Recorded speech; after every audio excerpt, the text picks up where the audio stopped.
तो चलो फिर तांडव शुरू करते हैं। एपिसोड के स्टार्ट में दिखाया जाता है कि जिन ने अपने ओमनी की मदद से एक यहाँ पर गोला बना लिया होता है उसे कवर करके, और उस गोले के बाहर में काफी कुछ धमाका चल रहा होता है। और सीन जो है वो सीधा ओमनी का ये जो गोला है उसके अंदर की ओर में जाता हुआ हमें नजर आता है, जहाँ हम देखते हैं हमारे जिन को और कुछ बच्चों को, जहाँ पे हमारा जिन बैठे हुए हम लोगों को नजर आता है और सोचने लगता है। और उसके पास में बीप बीप का साउंड भी आ रहा होता है और धीरे धीरे करते हुए हमारे जिन की आंखें भी बंद होती है और वो यहाँ पर पूरी तरीके से सो चुका है। और तभी कोई पार्क जिनसुंग बोलकर जिन को उठाने की कोशिश करने लगता है और धीरे धीरे करके जिन अपनी आंखों को खोलने लगता है कि आखिर अब यहाँ पर क्या हो रहा है। और वो अपनी आंखों को मसलने लगता है और उसके सामने में कोई मौजूद रहता है और हमारा जिन पूरी तरीके से कंफ्यूज। और फिर हम देखते हैं कि ये होती है हमारी सियुन, जो कि हमारे जिन से बोलने लगती है कि जिनसुंग क्या तुम अब यहाँ पर ठीक हो। और जिन हड़बड़ाते हुए बोलता है कि बैरियर, आखिर बैरियर कहाँ पे चला गया। और फिर वो बोलता है कि मैं माफ़ी चाहता हूँ क्योंकि मैं बहुत ही ज़्यादा टायर्ड हो गया था,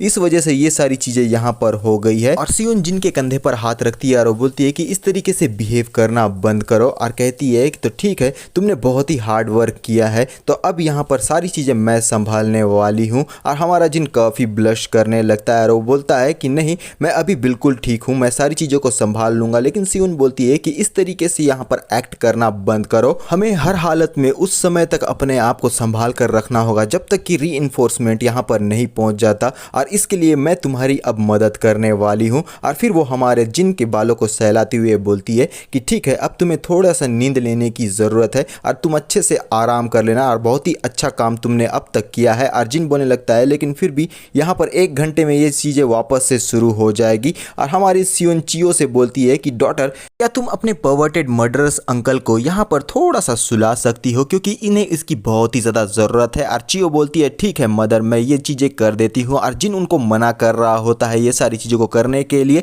लेकिन वो उनकी बातों को नहीं सुनते। और हमारा जिन इस जगह पर सो गया होता है क्योंकि हमारी चियो ने उसे यहाँ अपना आइडिया को यूज़ करके सुला दिया होता है। और हमारी सियुन मुस्कुरा कर हमारे जिन को देखने लगती है और उसके पास में चली जाती है और फिर यहाँ पर उसके गालों पर किस करती है और वो बोलती है कि अच्छे से अपनी नींद को लेना। और दूसरे ही पल में वो अपने व्हाइट जेट गॉब्लिन के फॉर्म में वापसी कर चुकी है। और अब यहाँ पर ये जितने भी 1 घंटे में ये मॉन्स्टर्स आते हैं उन सब का सामना करने के लिए सियुन पूरी तरीके से तैयार है। और हमारा सीन बाहर के वर्ल्ड में शिफ्ट हो जाता है, जहाँ पर एक लेवल दिखाया जाता है कि इस जगह पर से दूर रहिए। और यहाँ पर काफ़ी ज़्यादा गार्ड आ चुके होते हैं उस टावर के सामने में, ताकि कोई भी आम आदमी उस जगह पर एंट्री ना ले सके। और एक बंदा नर्स के पास में जाते हुए बोलता है कि मेस्ट्रो, हम लोगों ने जितने भी आसपास के टावर आए हुए थे उन सभी को यहाँ पर सील कर दिया है। और नर्स अपने मन में बोलती है कि यहाँ पर 1 दिन हो चुका है और ये जो बंदा है उसे काफ़ी कुछ चीज़ें रिपोर्ट कर रहा होता है। लेकिन नर्स अपने मन में सोचती है कि मुझे जल्द से जल्दी यहाँ पर टावर के अंदर में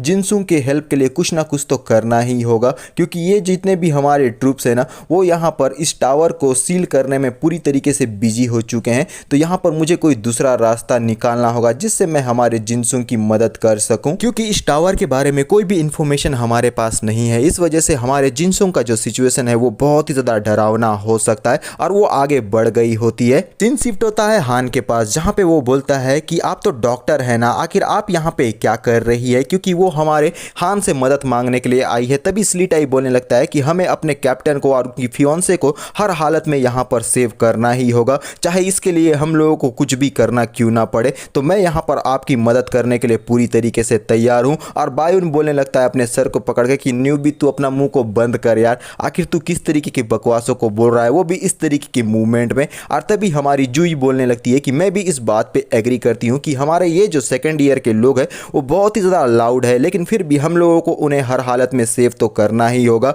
और हमारी नर्स बोलती है कि तुम लोगों के मदद के लिए बहुत बहुत शुक्रिया। और नर्स बोलती है कि जैसे कि तुम सब लोगों को पता चल चुका है कि ये जो हमारा जिन है और साथ में सियुन, ये बहुत ही डेंजरस सिचुएशन पे अभी मौजूद है उस टावर के अंदर में। तो मुझे बताओ कि आखिर तुम लोगों को उस टावर के बारे में क्या क्या मालूम है। तभी हान बोलने लगता है कि हम लोगों को बस यही पता चला है, जो भी लोग उस टावर के अंदर में गए हुए हैं उनमें से किसी ने भी अब तक वापसी नहीं की है। और नर्स कहती है कि तुमने बिल्कुल सही कहा, लेकिन जो कुछ भी अभी इंफॉर्मेशन मुझे यहाँ थोड़ी देर पहले रिसीव हुआ है उससे मुझे ये पता है कि ये जो दूसरे नेशन के लोगों ने कुछ स्काउट को उस टावर के अंदर में बाकी लोगों को बचाने के लिए भेजा हुआ था, उन सारे लोग पूरी तरीके से वाइप्ड आउट हो चुके हैं। अगर आंकड़ों के हिसाब से देखा जाए तो 80% ट्रूप जो है वो हम लोग पूरी तरीके से खो चुके हैं। और यहाँ पर सबसे अंडरस्टैंड करने वाली बात यह है कि ये जो जगह है वो एक्सट्रीमली डेंजरस है। अब तुम लोग इस सारी चीजों को अच्छी तरीके से यहाँ पर समझ सकते हो। लेकिन इसके साथ में एक और न्यूज भी मौजूद है। जैसे ही टाइम बीतेगा टावर का जो साइज है वो यहाँ पर धीरे धीरे बढ़ने लगेगा, और वो भी हर एक घंटे में। सीनियरों कुछ इस प्रकार से है कि जैसे ही टावर में मौजूद जितने भी लोग हैं वो उस जगह पर मारे जाएंगे तो ये जो टावर है वो अपने ओरिजिनल साइज में वापस आ जाएगा। और हान पूछता है कि डॉक्टर, आखिर जिनसुंग जिस टावर के अंदर में गया हुआ है वो टावर का साइज यहाँ पर कितना है? और नर्स कहती है कि वो मेरे ख्याल से 30 और 40 फ्लोर का हो सकता है, लेकिन वो किसी तरीके से उस जगह पर जिंदा रहने में मैनेज कर चुका है। और हान कहता है कि मुझे अच्छी तरीके से पता है कि वो ये सारी चीजों को बहुत ही आसानी से हैंडल कर सकता है। और नर्स यहाँ पे कुछ भी नहीं बोल पाती और वो बोलती है ठीक है, अब मैं सारी चीजें तुम लोगों के हाथों में सौंप देती हूँ, क्योंकि प्रैक्टिकली उस जगह पर जाना अपने कब्र को यहाँ पर खुद खोदने के बराबर का है। और हान बोलता है कि हम लोगों को इन बातों से बिल्कुल भी फर्क नहीं पड़ता, क्योंकि हमारा टीम मेंबर उस जगह पर है और सारे लोगों ने अपने माइंड को पूरी तरीके से सेट कर दिया है, तो हम हर हालत में हमारे जिन को बचाने के लिए जाएंगे। और डॉक्टर बोलती है तुम लोग चाहो तो यहीं पर रुक सकते हो और इसके लिए कोई भी तुम्हें ब्लेम नहीं करेगा, क्योंकि ये जो बंदा जिसने इस टावर को क्रिएट किया है ना, वो डिजास्टर लेवल के एरिया से पजेस है। और उसका एरिया जो है वो शायद SSS हो सकता है या फिर उससे भी ज्यादा, क्योंकि वो हम लोगों को अच्छी तरीके से नहीं मालूम है। और ये जो हमारे हान रहता है वो तेजी की रफ्तार से डॉक्टर बोल के आगे की तरफ में बढ़ गया होता है और उसे कन्फ्रंट करने लगता है, जिसे देखकर हमारी नर्स पूरी तरीके से आश्चर्यचकित हो जाती है। और हान बोलने लगता है कि डॉक्टर, हम लोगों का जो बटालियन है ना, वहां पर कई सारे लोग जो है अपने फैमिलीज को यहाँ पे खो चुके हैं। और जूही बोलती है कि जब यहाँ पर उस विंक लॉयन ने सिटी के ऊपर में अटैक किया था तब मैंने सुना था कि हम लोगों का एक मेल स्टूडेंट जो कि हमारे बटालियन का था वो यहाँ पर उस मॉन्स्टर से फाइट कर रहा था, और उसका हमें यहाँ धन्यवाद देना चाहिए, क्योंकि उसकी वजह से हम में से कई सारे लोगों की फैमिली जो है आज पूरी तरीके से सेफ है। और डॉक्टर बोलने लगती है कि मैं तुम लोगों की भावनाओं को अच्छी तरीके से समझ रही हूँ, लेकिन ये जो प्लेस है ना वो पूरी तरीके से डेंजरस है, तुम लोग यहाँ पर मारे भी जा सकते हो। और हान बोलता है कि हम लोगों को यहाँ पर खोने के लिए कुछ भी नहीं बचा है, क्योंकि हमारी जो फैमिली मेंबर्स है ना वो हम लोगों को पूरी तरीके से सपोर्ट करते हैं, और उन लोगों को बचाने के लिए अगर हमें यहाँ पर मरना भी पड़े तो हम मरने के लिए पूरी तरीके से तैयार है, क्योंकि हम लोगों को हर हालत में अपने फैमिली को यहाँ पर सेव करना है। और फिर एक मुस्कुराहट के साथ साइड में देखते हुए बोलता है तो ठीक है,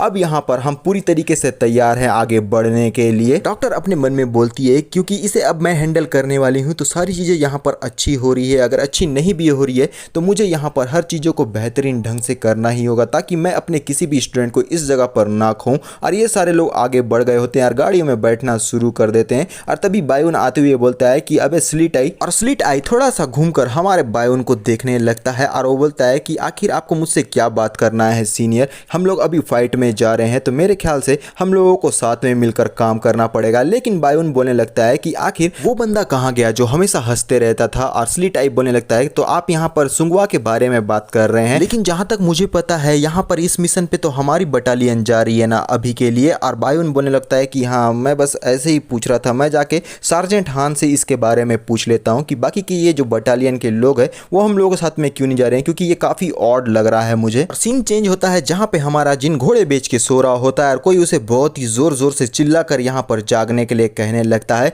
और ये होती है हमारी चियो, जिसकी आंखों में बहुत ही मोटे मोटे आंसू होते हैं, और वो हमारे जिन से बोलती है कि पर्वत अंकल प्लीज आप यहाँ पर जाग जाइए। और जिन चियो से पूछता है कि चियो आखिर मैं कितने समय से यहाँ पर सोया था और अभी का यहाँ सिचुएशन क्या चल रहा है। और हमारी चियो बहुत ज्यादा फूट फूट कर रोती हुए कहने लगती है कि मैं माफी चाहती हूँ अंकल, मैं सचमुच में आपसे बहुत ज्यादा माफी मांगना चाहती हूँ। और फिर इस तरीके से उसे रोता हुआ देखकर हमारा जो जिन है वो काफी ज्यादा अचंभित हो जाता है, क्योंकि वो बहुत ही ज्यादा फूट फूट कर रो रही होती है, ऐसा लगता है जैसे कि कोई इस जगह पर मर गया हो। और तभी वो पूछने लगता है कि आखिर यहाँ पर क्या गलत हुआ है, आखिर तुम इतना ज्यादा क्यों रो रही हो। फिर वो बताने लगती है कि मैं माफी चाहती हूँ अंकल, क्योंकि मैं यहाँ पर मदर जो है उसने मुझे कहा हुआ था कि मैं आपको यहाँ बिल्कुल भी नहीं जगाऊं। और जिन बोलता है कि तुम यहाँ पहले रोना और मुझसे माफी मांगना बंद करो और जल्दी से मुझे बताओ कि आखिर यहाँ पर क्या सिचुएशन चल रही है। पीछे से सियून बोलती है कि हमारी डॉटर की यहाँ पर कोई भी गलती नहीं है, मैंने उसे कहा था कि तुम्हें यहाँ पर बिल्कुल भी ना जगाए। और इस आवाज को सुनकर हमारा जिन और भी ज्यादा शौक में आ जाता है।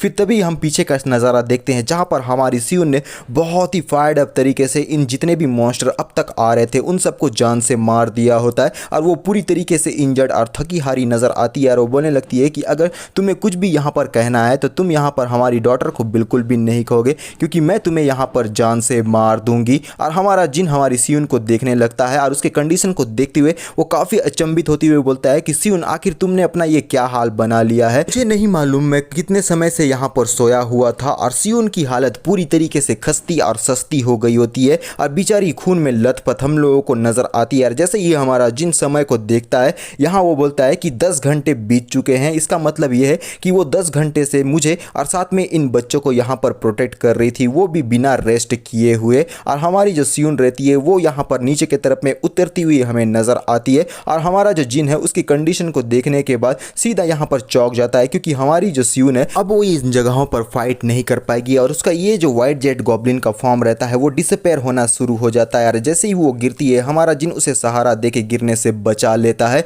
और फिर यहाँ पर हम देखते हैं कि हमारा जो जिन है अपने मन में बोलता है कि मैं यहाँ पर इतने समय से सो रहा था, इसने यहाँ पर बहुत ही ज़्यादा स्ट्रगल किया है। और हमारे सियुन के हाथ पूरी तरीके से काँप रहे होते हैं और वो मुस्कुराते हुए बोलती है कि जिनसुंग तुम यहाँ पर इस तरीके का फेस मेरे सामने बिल्कुल भी मत बनाओ, और वैसे भी तुम्हें यहाँ पर रेस्ट करने के लिए मैंने ही कहा हुआ था और जितनी भी अभी तक की रिस्पॉन्सिबिलिटी थी वो मैंने उठाने के लिए पूरी तरीके से तैयार हो गई थी। अर्जुन बोलने लगता है लेकिन फिर भी तुम्हें मुझे यहाँ पर जगह देना चाहिए था। और सियुन अपनी आंखों को बंद करती हुए कहने लगती है कि मैं इतनी ज़्यादा टायर्ड हो गई हूँ, लेकिन तुम इस हालत में भी मेरे ऊपर में गुस्सा कर रहे हो, ये बिल्कुल भी ठीक बात नहीं है। अर्जुन बोलने लगता है कि मेरा ये कहने का मतलब बिल्कुल भी नहीं था। सियुन कहती है कि अब मैं यहाँ पर रेस्ट करना चाहती हूँ और अभी का जो कुछ भी चीज़ें होने वाली है वो सारी चीज़ें मैं तुम्हारे ऊपर में छोड़ रही हूँ बोलकर वो पूरी तरीके से बेहोश हो जाती है। और माहौल जो है वो पूरी तरीके से शांत भी हो गया है, क्योंकि हमारा ये जो सीन रहता है वो काफ़ी ज़्यादा इमोशनल भी नज़र आ रहा है। और हमारा जो जिन रहता है वो हमारी सियुन को नीचे की तरफ में सुलाने लगता है, क्योंकि वो इतनी ज़्यादा थक चुकी है कि पूरी तरीके से बेहोश हो गई है। और फिर तभी हम एक मॉन्स्टर को इस जगह पर अपना अपीयरेंस देता हुआ देखते हैं, जो कि एक डायनासोर के समान नज़र आता है और वो बहुत ही ज़ोर से इस जगह पर रॉर करना शुरू कर देता है। और इस जगह पर हमारा जिन भी मौजूद है। सीरियस लुक के साथ जिन अपने ओमनी को समन कर लेता है और ओमनी यहाँ पर काफ़ी ज़्यादा आवाज़ें करना शुरू कर देता है। और फिर एक बहुत ही पावर वाला अटैक हम लोगों को होता हुआ नज़र आता है। पता नहीं ओमनी ने किया है या फिर इस डायनासोर ने अपने पूंछ से किया है, लेकिन यहाँ पर ये जो अटैक रहता है हमारा जो जिन है वो अपने ओमनी के थॉर्न्स के थ्रू उसे पूरी तरीके से ब्लॉक कर देता है, जिस वजह से ये अटैक इसी जगह पर हम लोगों को रुका हुआ नज़र आता है। लेकिन इसका इम्पैक्ट बहुत ही बेहतरीन होता है और ये जो यहाँ पर डायनासोर आया हुआ है वो और भी गुस्से में हमारे जिन के ऊपर में दहाड़ना शुरू कर देता है। लेकिन हमारा जिन एक सीरियस लुक के साथ में बोलने लगता है कि अब समय हो गया है कि तेरा यहाँ पर खात्मा हो। और इसी के साथ हमारा ये जो पार्ट है वो यहीं पर ख़त्म हो जाता है। तो मिलते हैं नेक्स्ट पार्ट में यार, अभी के लिए बाय बाय।